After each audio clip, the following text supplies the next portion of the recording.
नेपालीको पहिचान राष्ट्र निर्माणमा हाम्रो अभियान। नमस्कार, कार्यक्रम न्युज अफ द विकको आजको यो नयाँ श्रृङ्खलामा तपाईँलाई स्वागत छ। कार्यक्रम न्युज अफ द विक तपाईँले हरेक हप्ताको शनिबार साँझ 7 बजेदेखि 7:30सम्म फेवा टेलिभिजनमा हेर्दै आइरहनु भएको छ भने यसको पुनः प्रसारण आइतबार दिउँसो 1 बजे फेवा टेलिभिजनमा हेर्न सक्नुहुनेछ। कार्यक्रमलाई लिएर आज पनि म उपस्थित भएको छु, सोनु राणा। बितेका सातामा विभिन्न कार्यक्रमहरूका लागि हाम्रा साथीहरू विभिन्न स्थानमा पुगेर तयार पार्नु भएको विशेष रिपोर्टहरू आजको श्रृङ्खलामा हामीले प्रस्तुत गर्नेछौँ। आजको कार्यक्रम सुरु गरौँ हाम्रा सहकर्मी रामचन्द्र अधिकारीले तयार पार्नु भएको एक रिपोर्टबाट। गएको आइतबार विश्व वातावरण दिवस विभिन्न कार्यक्रमको आयोजना गरी मनाइएको छ। नेपालमा दिगो प्रकृति मैत्री जीवनयापन पृथ्वीको संरक्षण भन्ने नाराका साथ विभिन्न कार्यक्रमको आयोजना गरी विश्व वातावरण दिवस मनाइएको हो। यसै विषयमा तयार पारिएको एक रिपोर्ट। आज विश्व वातावरण दिवस विभिन्न कार्यक्रम गरी मनाइएको छ। हरेक वर्षको जुन 5 तारिकमा विश्व वातावरण दिवस मनाउने गरिन्छ। यस वर्षको दिवसको नारा केवल एउटा पृथ्वी रहेको थियो। वातावरण प्रति विश्वमा सचेतना जगाउने उद्देश्यका साथ संयुक्त राष्ट्र संघको आह्वानमा सन् 1973 देखि यो दिवस मनाउन थालिएको हो। यसैबीच राष्ट्रपति विद्यादेवी भण्डारी लगायत अन्य शीर्ष नेताहरूले विश्व वातावरण दिवसका अवसरमा शुभकामना व्यक्त गरे। 50 वर्ष अघिदेखि मनाउन थालिएको दिवसको सान्दर्भिकता हरेक वर्ष बढ्दै गएको बताएका थिए। प्रकृतिको स्वाभाविक सन्तुलनमाथि नकारात्मक दबाव उत्पन्न गर्ने मानवीय क्रियाकलापका कारण पृथ्वीको पारिस्थितिक प्रणाली, वर्षा चक्र र जलवायु सन्तुलनमा अस्वाभाविक परिवर्तन आउन थालेको वैज्ञानिक प्रमाण उपलब्ध भइसकै वातावरण दिवस प्रतिको संवेदनशीलता वृद्धि भएको छ। यसैगरी झण्डै 250 वर्षमा पृथ्वीको वायुमण्डलमा कार्बन डाइअक्साइडको स्तर 50% भन्दा धेरै बढेको पाइएको छ। अमेरिकाको राष्ट्रिय महासागर वायुमण्डल प्रशासनले सार्वजनिक गरेको अध्ययन प्रतिवेदन अनुसार वायुमण्डलमा कार्बन डाइअक्साइडको स्तर औद्योगिक क्रान्ति अघिको तुलनामा अहिले 50% भन्दा बढी भएको हो। विश्वमा 18औं शताब्दीको मध्यदेखि 19औं शताब्दीको मध्यसम्म औद्योगिक क्रान्ति भएको थियो। मे महिनामा मापन भएको तथ्याङ्क अनुसार पृथ्वीको वायुमण्डलमा कार्बन डाइअक्साइडको मात्रा अहिलेसम्मकै उच्चतममा पुगेको प्रतिवेदनमा भनिएको छ। नेपालको कुरा गर्दा हालसम्म वातावरण संरक्षणका लागि नीतिगत, कानुनी, संस्थागत तथा कार्यक्रमिक उपलब्धि जति हुनुपर्ने थियो त्यति हुन सकेको छैन। वातावरण व्यवस्थापनतर्फ हालसम्म 350 भन्दा बढी ठूला आयोजनाहरूको वातावरणीय परीक्षण प्रतिवेदन स्वीकृत भई प्रतिकूल वातावरणीय प्रभावलाई न्यूनीकरण गर्ने र अनुकूलता बढाउने गरी वातावरण व्यवस्थापन योजना कार्यान्वयन गर्ने प्रयासहरू अलिअलि भइरहेको अवस्था छ। त्यसैगरी ध्वनि, जल, वायुसँग सम्बन्धित प्रदूषण रोकथाम र नियन्त्रणका लागि केही मापदण्ड निर्धारण भई कार्यान्वयन भएका छन्। औद्योगिक प्रतिष्ठानमा नियमित र आकस्मिक अनुगमन गरी मापदण्ड पालना गर्ने गराउने कार्य भइरहेको छ। वातावरणीय सक्षमता हासिल गर्न केही स्थानीय नमुनाको रूपमा जलवायु अनुकूल गाउँ कार्यक्रम सञ्चालनमा आउन थालेका छन्। सवारी साधनहरूमा प्रदूषण जाँच गर्ने प्रक्रिया सुरु भएको छ। शहरी क्षेत्रमा विभिन्न प्रकारका वातावरणीय प्रदूषण रोकथाम तथा न्यूनीकरण गर्न फोहोर मैला व्यवस्थापन मापदण्ड विपरीत बनेका पोलिथिनको झोला प्रयोगलाई नियन्त्रणका साथै विभिन्न जनचेतनाका कार्यक्रम सञ्चालन गरिएको छ। देशको कुल वन क्षेत्रको करिब 40% वन क्षेत्र स्थानीय वन उपभोक्ता समूहबाट व्यवस्थापन भई हरियाली प्रवर्धन हुँदै आएको पनि सबैलाई सर्वविदितै छ। तर जनसङ्ख्या वृद्धि हुनु, अव्यवस्थित शहरीकरण बढ्नु, पूर्वाधार विकास र वातावरण बीचमा असन्तुलन हुनु, एकीकृत र योजनाबद्ध विकासमा कमजोरी रहनु, अस्पताल, शहरी तथा औद्योगिक क्षेत्रहरूबाट निष्कासन हुने विभिन्न प्रकारका फोहोर तथा प्रदूषणको सही व्यवस्थापन गर्न नसक्नु, कृषि क्षेत्रमा अन्धाधुन्ध रूपमा प्रयोग गरिने विभिन्न विषादीहरूबाट वातावरण बिग्रिनु जस्ता पक्ष नेपालका लागि प्रमुख वातावरणीय समस्या बन्दै गएका छन्। प्रत्येक नागरिकलाई स्वच्छ स्वस्थ वातावरणमा बाँच्न पाउने संवैधानिक हकलाई प्रत्याभूति गर्ने जारी आवश्यक कानून, मापदण्ड निर्माण र यसको प्रभावकारी कार्यान्वयन गर्न प्रमुख चुनौती रहेको छ। वातावरणीय स्वच्छन्दता सम्बन्धी विषयमा सबै निकाय र तहहरूको साझा प्रतिबद्धता जुटाउनु, ठूला उद्योग, यातायात तथा शहरी बस्तीमा मानवीय क्रियाकलापबाट हुने जल, जमिन, ध्वनि र वायु प्रदूषण नियन्त्रण गर्नु, प्लास्टिक लगायत फोहोर मैलाको उचित व्यवस्थापन तथा शहर हरियाली कायम गर्नु, वातावरण विकास बीच सन्तुलन कायम गर्नु, नागरिकको दायित्व बोध गराउनु, अध्ययन, अनुसन्धान, साझेदारी र सहकार्य जुटाउनुका साथै सरकारवालाहरू बीच समन्वय गर्नु यस क्षेत्रका मुख्य चुनौतीहरू छन्। आउनुहोस् यी समस्यालाई हामी सबै मिली जरैदेखि फालौं। टिभी रिपोर्टर रामचन्द्र अधिकारी, फेवा टेलिभिजन, पोखरा। विश्व वातावरण दिवसका अवसरमा प्रस्तुत गरिएको रिपोर्ट हामीले यस श्रृङ्खलामा प्रस्तुत गरिसकेका छौँ। कार्यक्रम न्युज अफ द विक तपाईँले हेरिरहनु भएको छ। कार्यक्रम अवधिभर यस्तै यस्तै सामग्रीहरू हामीले प्रस्तुत गर्नेछौँ। विभिन्न ठाउँमा पुगेर तयार पारिएको रिपोर्टहरू आजको यस श्रृङ्खलामा हामीले प्रस्तुत गरिरहेका छौँ। अबको क्रममा अर्को रिपोर्ट हामीले प्रस्तुत गर्दैछौँ। प्रतिनिधि सभाबाट यौन हिंसा विरुद्धको केही ऐनलाई संशोधन गरेर विधेयक 2079 सर्वसम्मतिले पारित भएको छ। यस विषयमा तयार पारिएको यो सामग्री। प्रतिनिधि सभाबाट यौन हिंसा विरुद्धको केही ऐनलाई संशोधन गरेर विधेयक 2079 सर्वसम्मतिले पारित भएको छ। सोमबार बसेको प्रतिनिधि सभा बैठकमा पेश भएको सो प्रस्तावमा भएको छलफलपछि निर्णयार्थ पेश गरिएको हो। सभामुखले निर्णयार्थ पेश गर्दा प्रस्तावको विपक्षमा कुनै सांसदले हुँदैन नभनेपछि प्रस्ताव पारित भएको घोषणा भएको हो। छलफलका क्रममा सांसदहरूले उठाएका प्रश्नको जवाफ कानून न्याय तथा संसदीय मामिला मन्त्री गोविन्द प्रसाद शर्माले दिनुभएको थियो। यस्तै नेकपा एकीकृत समाजवादीका सम्मानित नेता झलनाथ खनालले पूर्व सहमति अनुसार नै पार्टीका मन्त्रीहरूलाई फेरबदल गर्न लागेको बताउनु भएको छ। आज सोमबार संसद भवन नयाँ बानेश्वरमा सञ्चारकर्मीहरूलाई संक्षिप्त प्रतिक्रिया दिँदै सांसद खनालले कुनै व्यक्तिलाई मन्त्री बनाउने भन्ने कुरा पार्टीको सार्वभौम कुरा भएको उल्लेख गर्नुभयो। कुन व्यक्तिलाई मन्त्री बनाउने या नबनाउने त्यो सम्बन्धित पार्टीको सार्वभौम कुरा हो, अरूले गर्ने होइन। हाम्रो पार्टीका तर्फबाट कसलाई मन्त्री बनाउने या नबनाउने भन्ने कुराको निर्णय नेकपा एकीकृत समाजवादीले गर्छ। यो धरतीका अरू कुनै ताकतले गर्ने कुरा होइन। हामीले पहिले नै सहमति त्यस्तै गरेका थियौँ। 6 महिनासम्म एउटा टिमलाई दिने, त्यस पछाडि अर्को टिम पठाउने भन्ने सुरुकै हाम्रो सहमति हो।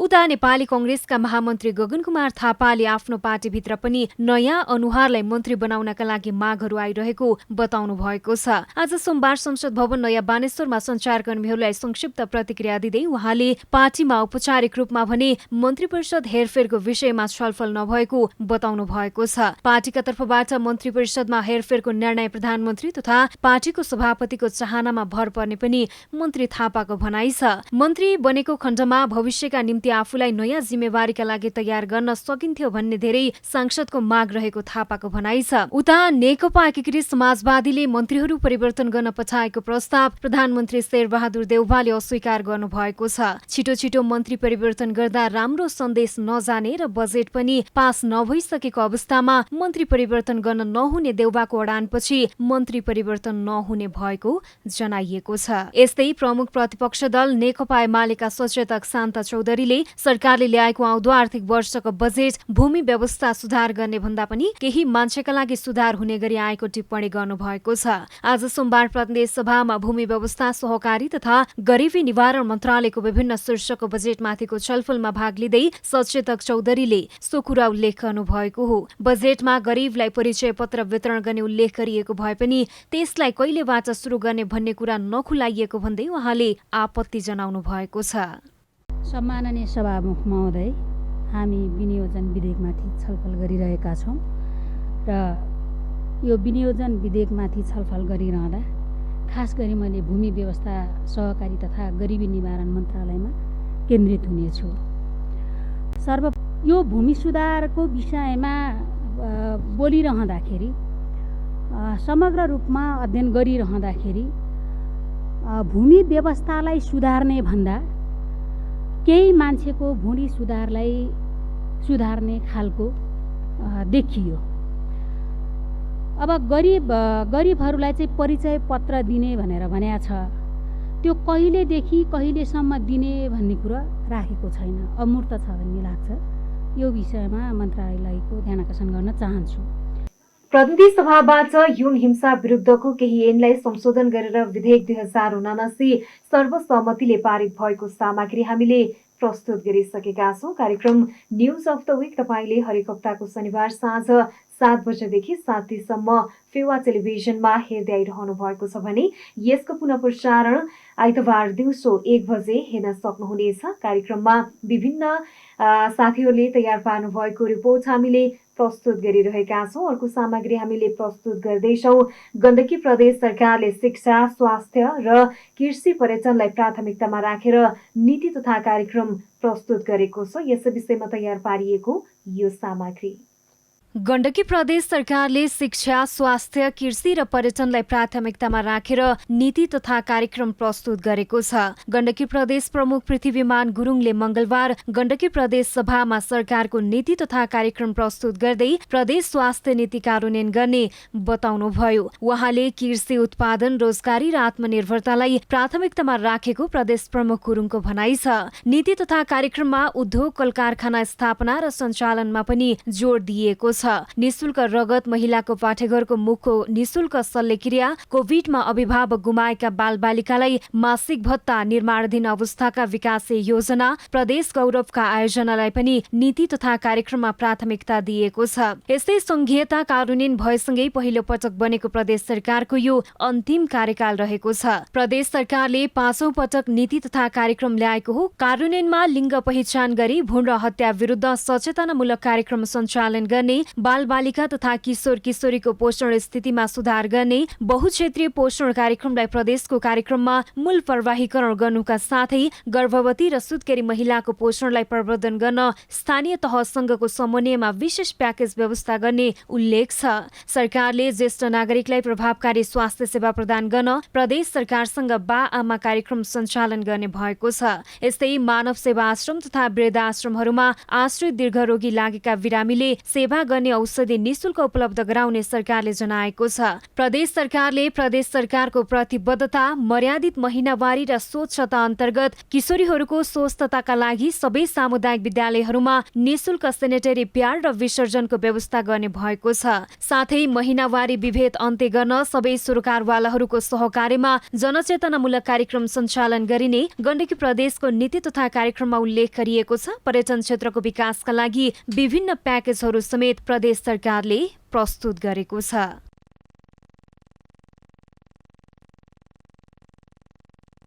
गण्डकी प्रदेश सरकारले शिक्षा, स्वास्थ्य, कृषि र पर्यटनलाई प्राथमिकतामा राखेर नीति तथा कार्यक्रम प्रस्तुत गरेको छ र नीति तथा कार्यक्रममा छलफल जारी छ। यसै विषयमा सहकर्मी शिला शाहीले तयार पार्नु भएको एक सामग्री।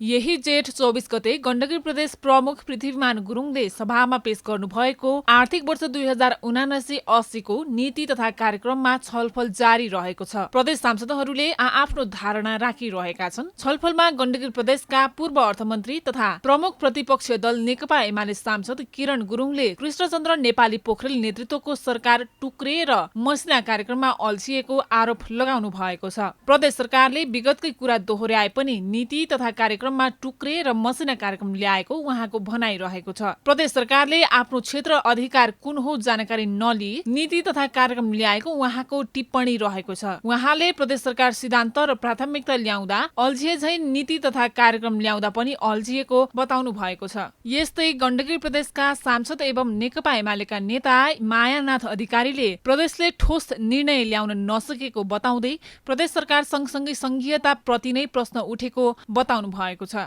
पुरानो योजनाप्रति सरकारको अपनत्व भएन। पुरानो योजनाप्रति सरकारको एउटा कानुनी संवैधानिक रूपले जुन जिम्मेवारी हुनु पर्थ्यो त्यो जिम्मेवारी भएन। त्यसकारणले विगतका योजनाहरू अल्पत्र परेका छन्। अर्को विगतको सरकारले हामी साउनबाट नै बजेट निकासा गर्छौं, साउनबाट नै योजना कार्यान्वयनमा अगाडि बढाउँछौं भनेर प्रतिबद्ध जनाएको थियो। कति कार्यान्वयन भयो र अहिलेको सरकारले त्यो भनेको छैन, व्यवहारमा त्यो गर्ला जस्तो लागेको पनि छैन। योजनाको प्राथमिकता अनुगमन र कार्यान्वयन पछि असाध्यै कमजोर छ। कुनै योजनाको कुन प्राथमिकता हो, त्यसको अनुगमन गरेर ठिक भयो कि भएन र प्राथमिकता के हो भन्ने कुरा नै भएन। आफूलाई के लाग्छ लागेको आधारमा योजनाहरू तोक्ने काम हो। हामीले बारम्बार हेरेका छौँ सरकारको पुँजीगत खर्च कमजोर छ, चालु खर्च बढिरहेको छ। चालु खर्च बढाउनेतिर ध्यान छ। हाम्रो सुविधा कसरी बढाउन सकिन्छ, सुविधा बढाउनेतिर ध्यान छ। विगतमा नै हामीले सुविधा बढाउने काम गर्यौँ। अहिले हामीले सुनिरहेछौँ अनौपचारिकले पूर्व पदाधिकारीको सुविधा बढाइँदैछ अरे भनेर बजारमा हल्ला छ। प्रतिपक्ष दलका प्रदेश सांसद रामशरण बस्नेतले प्रदेश सरकारको नीति तथा कार्यक्रमलाई खिचडी र झिल्के मयूरको संज्ञा दिनुभएको छ। सरकारले थाहा पाए जति सबै नीति र कार्यक्रममा चाहिँ समावेश गरेको छ। स्थानीय सरकार र केन्द्रीय सरकारको नक्कल गरेर झिल्के मयूर बनाएर ल्याएको छ यो चाहिँ नीति र कार्यक्रम। नारा हेर्नुहोस् त कस्तो मजाका टुक्का बन्दीका साथ लयात्मक भाषामा चाहिँ नारा ल्याछ सरकारले। सायद निर्वाचनको सङ्घारमा गीत र गजलहरू पनि ओझेल पर्न सक्छन् यी नाराले। यसैगरी प्रतिपक्ष दलका प्रदेश सांसद विकास लम्सालले गण्डकी प्रदेशको नीति तथा कार्यक्रममा नमचिने पिङको सही झड्काको संज्ञा दिनुभएको छ। नेताहरू अलि गम्भीर हुनुपर्छ कि पर्दैन? ठिक छ, हामीले जे जति हाम्रो बजेट छ, जे जति हाम्रो औकात छ, जे जस्ता हाम्रा कार्यक्रमहरू छन् ती थोरै काम गरेर राम्रो एउटा सन्देश दिन पनि त सकिन्छ नि त। तपाईँले नमचिने पिङको सय झड्का भने चाहिँ आफ्नो क्षमता के छ, गठबन्धनको अवस्था के छ, त्यहाँभित्रको हालत के छ, त्यो सबै कुरा छोपेर तपाईँले चाहिँ के अरे ठिकै छ भनेर जानुभयो भने हामी कहाँ पुगिन्छ भन्नुहोस् त। गण्डकी प्रदेशका पालिकाहरूमा नवनिर्वाचित मेयर, उपमेयर, अध्यक्ष र उपाध्यक्षका लागि अभिमुखी कार्यक्रम आज सम्पन्न भएको छ। 27 र 28 गते सो कार्यक्रम आयोजना गरिएको थियो। स्थानीय सरकारले यदि राम्रो काम गरिदिए त्यसको जस प्रदेशलाई पाउन सजिलो हुन्थ्यो। स्थानीय स्तरका जनप्रतिनिधिले कार्यभार सम्हालेको 21 दिन पूरा भएको छ। प्रस्तुत छ यसै विषयमा तयार पारिएको सहकर्मी रामचन्द्र अधिकारीको एक विशेष रिपोर्ट। नेपालको संविधान बमोजिम स्थानीय तहको अधिकार सम्बन्धी व्यवस्था कार्यान्वयन गर्न तथा संघ प्रदेश र स्थानीय तह बीचको सहकारिता, सहअस्तित्व र समन्वयलाई प्रवर्धन गर्दै जनसहभागिता, उत्तरदायित्व, पारदर्शिता सुनिश्चित गरी गुणस्तरीय सेवा प्रवाह गर्न, लोकतन्त्रका लाभहरूको समानुपातिक समावेशी र न्यायोचित वितरण गरी कानुनी राज्य र दिगो विकासको अवधारणा अनुरूप समाजवाद उन्मुख लोकतान्त्रिक गणतन्त्रात्मक स्थानीय तहदेखि नै सुदृढीकरण गर्न स्थानीय सरकारको निकै ठूलो भूमिका हुन्छ। तपाई हाम्रा घर आँगनमा आएका स्थानीय तहका नेताहरू, आफूहरूलाई समाजसेवी भनेर भन्न रुचाउनेहरूले पालिकामा विकासका एजेन्डा लिए गएका पनि 21 दिन भइसक्यो। यो 21 दिन तालिम, कहिले ओडा त कहिले पालिका बीच अन्तर्क्रियात्मक तथा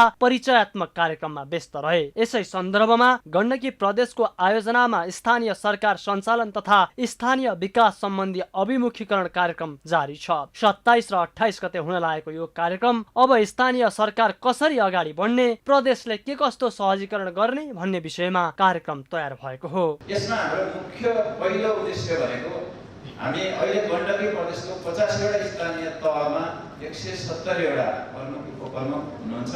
उहाँहरू बिचमा चाहिँ परिचयात्मक होस्, कार्यक्रम होस् र प्रदेश सरकारसँग पनि परिचय होस् र संघीय सरकारसँग पनि परिचय होस् भन्ने उद्देश्य चाहिँ हाम्रो पहिलो रहेको छ। त्यस्तै यहाँ धेरै जनप्रतिनिधिज्यूहरू, प्रमुखज्यू, उपप्रमुख, अध्यक्ष, उपाध्यक्षज्यूहरू अघिल्लो कार्यकाल पनि यही पदमा रहेर पुनः फेरि जनप्रतिनिधि भएर चाहिँ आउनु भएको छ भने कतिपय जनप्रतिनिधिज्यूहरू हिजो कुनै न कुनै रूपमा अन्य जनप्रतिनिधिको रूपमा पनि रहनु भएको अहिले चाहिँ यो पदमा हुनुहुन्छ। साथसाथै अरू व्यक्तित्वहरू पनि हिजो निर्वाचित जनप्रतिनिधि नभए पनि जनप्रतिनिधिको रूपमा कुनै न कुनै रूपमा आफ्नो कामहरू गरिरहनु भएको व्यक्तित्वहरू हुनुहुन्छ।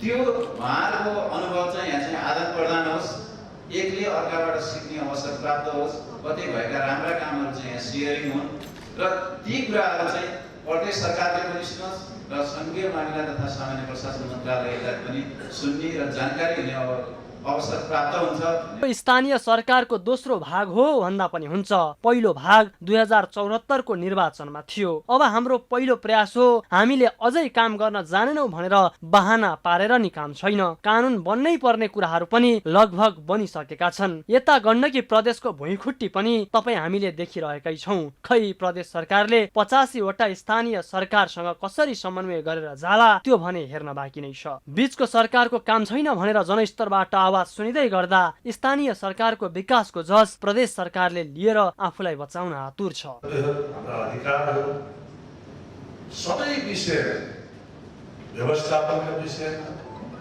कमसेकम नयाँ जो प्रतिनिधि साथीहरू आउनु भएको छ उहाँहरू त्यो स्पष्ट भएर यहाँबाट जान सक्नुहोस् र विगतमा जो नेतृत्व गर्नु भएका जनप्रतिनिधि साथीहरू यहाँ फेरि आउनु भएको छ उहाँहरूको अनुभव पनि तपाईँहरूले सेयर गर्न सक्नुहोस्।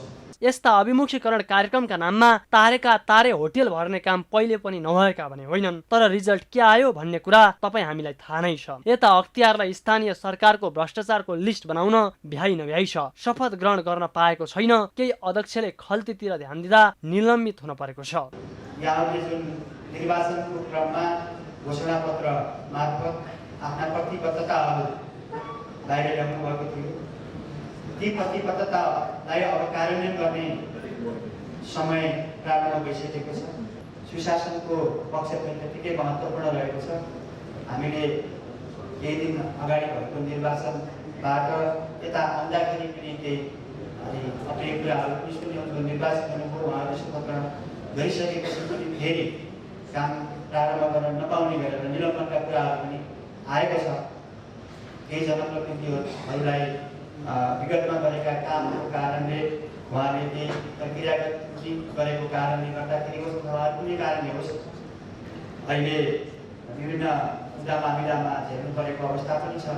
संघीयताका विषयमा प्रश्न उठिरहेका बेला स्थानीय सरकारले आफूलाई कसरी उभ्याउँछ पुरै कार्यकाल हेर्न भने बाँकी नै छ। क्यामेरामा रविना परियारका साथ टिभी रिपोर्टर रामचन्द्र अधिकारी, फेवा टेलिभिजन, पोखरा। गण्डकी प्रदेशका पालिकाहरूमा नवनिर्वाचित मेयर, उपमेयर, अध्यक्ष र उपाध्यक्षका लागि अभिमुखी कार्यक्रम सम्पन्न भएको प्रसङ्ग हामीले प्रस्तुत गरिसकेका छौँ। बितेका सातामा विभिन्न कार्यक्रमहरूका लागि हाम्रा साथीहरू विभिन्न स्थानमा पुगेर तयार पार्नु भएको रिपोर्टहरू आजको यस श्रृङ्खलामा हामीले प्रस्तुत गरिरहेका छौँ। कार्यक्रम न्युज अफ द विक तपाईँले हेर्दै हुनुहुन्छ। शनिबार साँझ 7 बजे हेर्न सक्नुहुन्छ भने यसको पुनः प्रसारण आइतबार दिउँसो 1 बजे हेर्न सक्नुहुनेछ। कार्यक्रममा रहेर अबको क्रममा अन्तिम सामग्री हामीले प्रस्तुत गर्दैछौँ।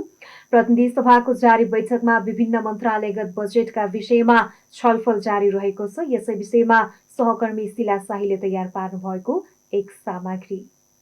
नेकपा एमालेकी सांसद पद्मा अर्यालले प्रधान न्यायाधीश चोलेन्द्र शमशेर जबरा विरुद्ध लगाइएको महाअभियोग टुङ्गोमा पुर्याउनु पर्ने बताउनु भएको छ। आज बुधबार प्रतिनिधि सभा बैठकमा सहभागी हुन नयाँ बानेश्वरमा रहेको सांसद भवनमा पुग्नु भएकी सांसद अर्यालले सञ्चारकर्मीसँग कुराकानी गर्दै प्रधान न्यायाधीश जबरा विरुद्ध लगाइएको महाअभियोग प्रस्तावलाई टुङ्गोमा पुर्याउनु पर्ने बताउनु भएको हो। उता नेपाली कंग्रेसका महामन्त्री एवं सांसद गगन थापाले फोहोर व्यवस्थापनमा प्रधानमन्त्रीले पहल कदमी लिनुपर्ने बताउनु भएको छ। बुधबार प्रतिनिधि सभाको बैठकको शून्य समयमा बोल्दै उहाँले फोहोर व्यवस्थापन र त्यसको कानुनी गाँठो फुकाउन प्रधानमन्त्री शेरबहादुर देउवाले पहल कदमी लिनुपर्ने बताउनु भएको हो। यस्तै नेकपा एमालेका सांसद योगेश भट्टराईले सरकारले रासायनिक मलमा कमिसन खान खोज्दा अभाव भएको आरोप लगाउनु भएको छ। प्रतिनिधि सभाको बैठक बजेटमाथि भइरहेको मन्त्रालयगत छलफलमा बोल्दै सांसद भट्टराईले किसानले मल नपाएर खेती लगाउन नपाएको अवस्थामा पनि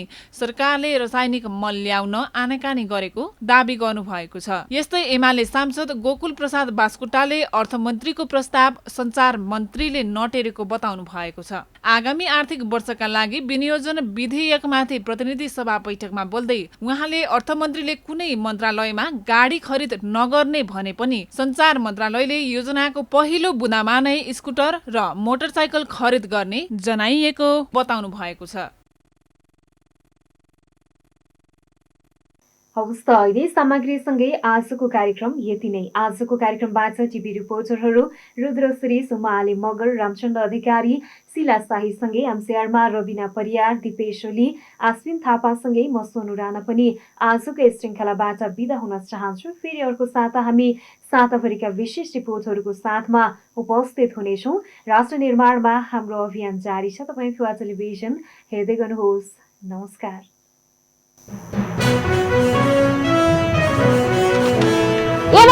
फोटो खिच्दिनु त।